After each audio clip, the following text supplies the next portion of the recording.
وہ ایک گناہگار بنی اسرائیل کی اس کی کہانی موجود ہے کہ وہ آیا اور نیکوکار سے اس نے کوئی بات کی تو اس نے اس کو جھٹک دیا، اور وہ اتنا نیکوکار تھا جب وہ چلتا تھا تو بادل اس کے اوپر سایہ کرتا تھا، اللہ نے اس کو اتنا نوازا ہوا تھا، لیکن گناہگار کو دیکھ کر کے اس کے اندر نفرت کے جذبات پیدا ہوئے، اس نے کہا میرے سے بات نہ کر، پیچھے ہٹ جا، اللہ اکبر۔ تو وہ بیچارہ بڑا رویا کہ مالک میں اتنا گناہگار ہوں کہ تیرے پاک بندے مجھے اپنے پاس بٹھانے کے لیے بھی تیار نہیں۔ دل ٹوٹا، شکستگی پیدا ہوئی، کہا لیکن مالک تیری مرضی، اور واپس پلٹا۔ لیکن جب واپس پلٹا تو وہ بادل کا سایہ جو اس نیکوکار پہ تھا وہ سایہ اس گناہگار کے سر پہ آ گیا۔ تو وہ کرم نوازی جس پہ فرما دے، اس کے سارے بندے ہیں، تو اللہ کو جو ہے وہ تکبر کی نیکی نہیں، وہ گناہ جس کے بعد عجز پیدا ہو اللہ کو وہ پسند ہے، وہ گناہ جس کے بعد توبہ کے جذبات ابھریں، بندے کو شرمندگی کا احساس ہو۔ تو مت ایسے بنے کہ 4 نمازیں پڑھ لیں تو سب بے نمازیوں کو حقیر جاننے لگ جائیں، تھوڑا سا کام کر لیں، صدقہ و خیرات کر لیں تو باقی مالداروں کو حقیر جانے لگے۔ آپ کو دین کے کام کی توفیق مل گئی ہے تو آپ دین کے ٹھیکیدار بن کے بیٹھ جائیں کہ میں اتنا بڑا جلسہ کروایا، اب میرے علاوہ تو کوئی یہاں مسلمان نہیں رہتا، میں ہی سب سے بڑا عاشق رسول ہوں اور میں ہی سب سے بڑا مسلمان ہوں۔ نہ، ایسا نہ کیجئے، اللہ نے آپ کو توفیق دی، آپ نے لوگوں کو دعوت دی، پتہ نہیں کس آنے والے پہ کتنا کرم ہوا ہے، یہ تو ان کی رحمتیں ہیں، وہ جس پہ چاہے جیسے چاہیں برس جائیں۔ ہم کو ٹھیکیدار تھوڑے ہیں، ہم تو نوکری کرنے والے ہیں، ہم تو جوتے اٹھانے والے ہیں۔ ہو سکتا ہے کس کے صدقے، میرے والد گرامی مجھے یاد آتے ہیں، وہ مجھے فرمایا کرتے تھے جب گفتگو کے لیے نکلنے لگے اور لوگوں کا ہجوم ہونے لگا تو وہ مربی تھے بڑے، اور بڑی حکمت کے ساتھ جو ہے وہ کوئی نہ کوئی بات سمجھاتے رہتے تھے۔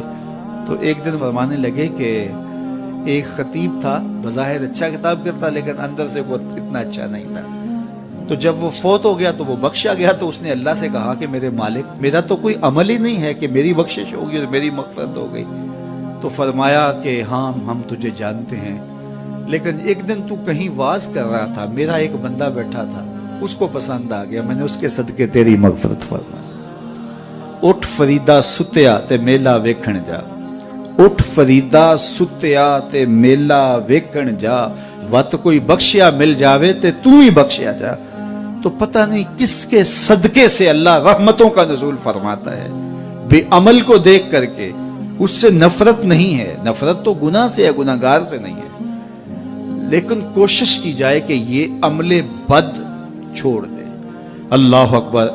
ایک جنازہ گزرا اور وہ جنازہ کسی غیر مسلم کا تھا، تو چشمان رحمت میں آنسو آ گئے، تو صحابہ نے پوچھا کہ حضور یہ یہودی ہے یا عیسائی ہے، کوئی اس کا جو مذہب تھا وہ بتایا، تو فرمایا کہ مجھے اس بات پہ افسوس آیا کہ یہ اسلام نہیں لا سکا اور کفر کی حالت میں مر گیا، تو اگر یہ اسلام لاتا اور جو ہے وہ جنت کی راہوں کا مسافر ہوتا تو کتنا اچھا۔ یہ اس کے ساتھ بھی ہمدردی ہے۔ تو اللہ کی مخلوق، یہ جنت کے اکیلے ٹھیکیدار بننے کی کوشش نہ کریں کہ میرے علاوہ کوئی جائے ہی نہ، جنت کے دروازے پہ میں بیٹھ جاؤں گا کسی کو، یہ زیادتی ہے۔ میرے تو اعلیٰ حضرت نے یہ کہا تھا، ایک میرا ہی رحمت پہ دعویٰ نہیں، شاہ کی ساری امت پہ لاکھوں سلام۔ تو اس لیے امت سازی کی ایک تو کوشش کریے، اپنے اندر باہمی چھوٹے چھوٹے نزاع اختلاف، یہ انسانی فطرت ہے، انسان کے اندر طبائع کے اندر اختلاف ہے، ترجیحات کے اندر جو ہے وہ اختلاف ہے، اپنے اپنے مزاج کے اندر تفاوت ہوتا ہے۔ تو ایسا نہ ہو کہ چھوٹی چھوٹی باتوں سے آپ جو ہے وہ امت کو پھاڑ چیر کے رکھ دیں، نہیں، بلکہ امت کا جو تصور ہے اس کو قائم رہنا چاہیے۔ تو گناہ کے بعد جب انسان کے اندر ندامت کا اظہار ہوتا ہے، وہ جو آنسو ٹپکتے ہیں، بندہ اپنے آپ کو چھوٹا سمجھتا ہے، میں اتنا گناہگار، میں پاپی، میں مجرم، میں میلا اتھرو، جب وہ اپنے آپ کو دیکھتا ہے کہ میں اتنا برا شخص ہوں، تو پھر اللہ کی رحمتیں اس کے اوپر متوجہ ہوتی ہیں۔ تو اس کو پسند ہے کہ جب بندے اس کے حضور عاجزی کرتے ہیں، اس کے حضور معافی مانگتے ہیں، تو مت کسی کو حقیر جاننا کہ یہ گناہگار ہے، نہ جانے اس کا انجام کیا ہو۔ کتنے گناہگار ان کا آخر اچھا ہو جاتا ہے، کتنے نیکوکار ان کا آخر اچھا نہیں ہوتا۔ انما الاعمال بالخواتیم، وہ تھی تو فاحشہ عورت لیکن ایک کام کیا کہ ایک کتے کو پانی پلا دیا، اپنے دوپٹے سے جوتا باندھ کر کنویں میں لٹکایا اور اس کو پانی پلا دیا۔ حدیث پاک میں آتا ہے اللہ اس کے صدقے سے اس کی خطائیں معاف فرما دی۔ اور ایک نے بلی کو مار دیا خاتون کو، وہ جہنم کی آگ میں چلنے لگی۔ اس لیے کون کس کا انجام کیا ہوتا ہے؟ ہمارے بزرگ فرماتے ہیں کہ بچے سے پیار کرو کہ اس کے گناہ کم ہیں، اور بڑے سے پیار کرو اس کی نیکیاں زیادہ ہیں، اس کی نیکیاں زیادہ ہیں۔ چھوٹے سے اس لیے پیار کہ اس کے گناہ کم ہوں گے، اور بڑے سے اس لیے پیار کہ اس کی نیکیاں زیادہ ہوں گی۔ اور اسی طرح جو ہے وہ خیال کرو کہ ہو سکتا ہے اس کا انجام بخیر ہو جائے اور اس کا آخر کتنا خوبصورت ہو، تو مت کسی کو حقیر جانیے گا۔ ایک میرا ہی رحمت پہ دعویٰ نہیں، شاہ کی ساری امت پہ لاکھوں سلام۔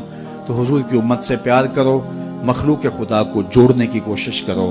اور آقا کریم علیہ السلام نے یہ جو امت کا تصور دیا اور کہاں کہاں سے لا کے کہاں کہاں کے افراد کو ایک گروہ میں، ایک جماعت میں اور ایک امت کے اندر پرویا، ایک لڑی کے اندر پرویا، اس امت کو امت ہی رہنے دیا جائے۔